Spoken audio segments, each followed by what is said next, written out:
สบายดีมื้อนี้เราจะมาเฮ็ดถ่ายปืน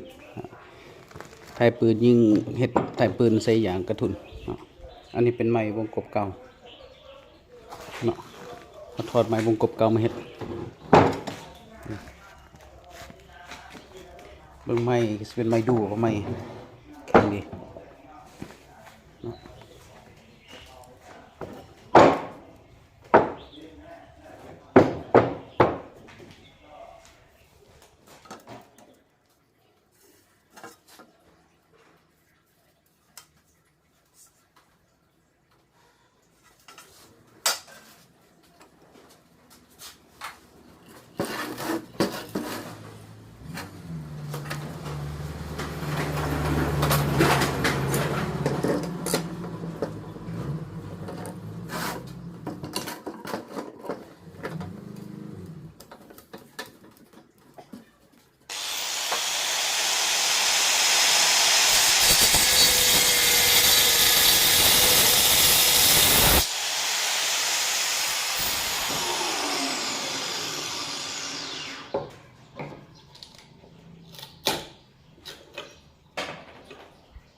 ถ่ายปืน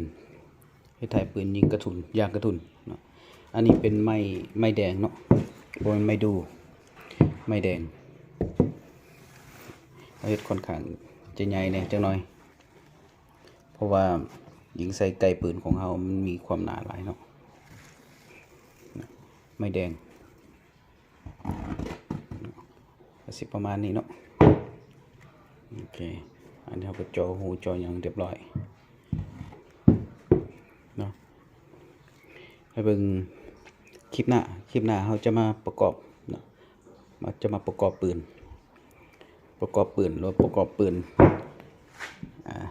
ยางกระทุนเนาะอันนี้เราใส่โรเตอร์แลนบริเฮ็ดลวดลายปานใดเนาะเฮ็ดแบบเรียบๆธรรมดาแต่ว่าลงแลกเกอร์ใส่ไม้แดงงามดีเลื่อมมือเต้นๆใส่โอเคขอบใจนะถ้าท่านใดที่เข้ามาเบิ่งคลิปนี้ก็ช่วยกรุณากด Subscribe ให้มันหน่อยเด้อพอเป็นกำลังใจให้คลิปต่อๆไปเนาะขอบใจ